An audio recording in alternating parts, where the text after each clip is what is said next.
আসসালামু আলাইকুম। ছুটির দিনে রুমে বসে বসে বোর হচ্ছিলাম, তাই ভাবলাম সবাই মিলে একটু মুড়ি ভর্তা বানিয়ে খাই। বাট মুড়ি ভর্তা বানাতে এসে মুড়ি নাই আমাদের কাছে। মুড়ি না থাকার কারণে আমরা মুড়ি ভর্তা বানাইতে পারি নাই।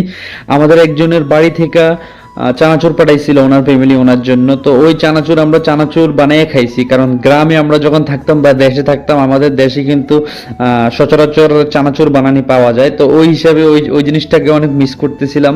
আর যেহেতু সবকিছুই আমাদের ছিল, পেঁয়াজ, কাঁচামরিচ, টমেটো, ধনিয়া পাতা, গাজর, এগুলো সবকিছুই ছিল আমাদের কাছে, যার কারণে আমরা আর বাইরে থেকে কিনতে হয় নাই রুমে থাকার কারণে।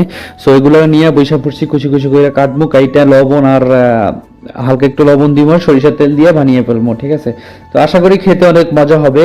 আর এগুলো এমনিতেও আমার কাছে খেতে খুব ভালো লাগে। আর গ্রামের মধ্যে তো যখন বৃষ্টি হয়, বৃষ্টির দিনেও আসলে অনেক ভালো লাগে এগুলো খেতে। আর আমি যখন ঢাকায় ছিলাম, ঢাকা থাকার সময় শহীদ মিনারের কাছে সবসময় এগুলো বিক্রি হইতো, আর আমি সন্ধ্যাবেলায় যখন ওইখানে যাইতাম তো আমার খাওয়া হইতো, আসলে মাঝে মধ্যেই খাওয়া হইতো এগুলা। শুধু এটা না, আপনার বেলপুরি, ফুচকা, চটপটি এগুলোও খাওয়া হইতো। এখন এটা আপনি ভাবতে পারেন ভাই এগুলো তো মেয়েদের খাবার, আপনি কেন খান? আসলে মেয়ে ছেলে নাই, খাবার তো খাবারই। হয়তো আপনার রুচির উপরে ডিপেন্ড করে আপনি কি খাবেন না খাবেন, সেটা আপনার রুচির উপরে ডিপেন্ড করে। এখানে মেয়ে আর ছেলে আমি এরকম কোনো কিছুই দেখি না, ঠিক আছে?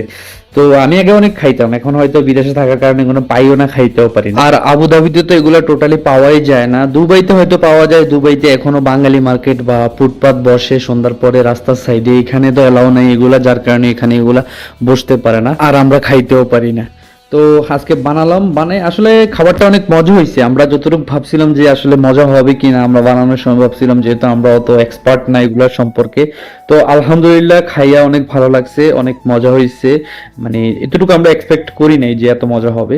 তো সবকিছু কুটাকাটা শেষ। এখন এই দেশ আমার সাথে যারা থাকে এদের সাথে কি বলবো, আমি সবাই আলছি, আসলে সবাই আলছি, আমি নিজেও আলছি। মানে একজনের সাথে আরেকজনের ধাক্কাধাক্কি করি, এই লবণ দাও, এই দাও, ওই দাও, কারণ কেউ কারো জায়গা থেকে উঠতে রাজি হয় না, ঠিক আছে? আমি নিজেও সেম, আমি যে বসছি, আমি আমার জায়গা থেকে আমি উঠবো না, আমারও তোমরা সবকিছু আইনা দিতে হবে, তারপরে আমি বানাইয়া দিব, এইটুকু ভাই। কারণ আমার কথা হচ্ছে, আমি কাটতে বসছি, তোমরা কাটতে বসো নাই, তাহলে আমি কেন সবকিছু আনবো? তোমরা তো বাকি কাজগুলো করবা। তো এই আর কি, এমনিতে দুষ্টামি ছলে আসলে সবকিছু করা হয় আর কি। কি করবো ভাই, ব্যাচেলার লাইফ, আমরা তো এখানে সবাই ব্যাচেলার। তো ব্যাচেলার লাইফে আসলে এরকম একটু একটু দুষ্টামি থাকা লাগে, না হলে আপনার লাইফের এন্টারটেনমেন্ট আপনি পাবেন না যদি ব্যাচেলার লাইফে আপনি যদি দুষ্টামি না করতে পারেন। কারণ আমরা এখানে সবাই একলা থাকি, বোর বোর হয়ে যাই সবাই একলা থাকতে থাকতে। বুঝে নিতে বুঝেন না, এখানে তো আমাদের আত্মীয় স্বজন ফ্যামিলি কেউই নেই। তো আমরা এখানে একা থাকি, এত বোর হয়ে যায়, যার কারণে একজনের সাথে আরেকজনের দুষ্টামি করি, এই আর কি।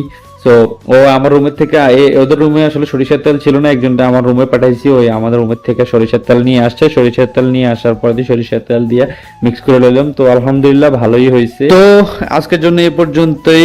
সবাই ভালো থাকবেন, সুস্থ থাকবেন, আমাদের জন্য দোয়া করবেন, এই আর কি। আল্লাহ হাফেজ।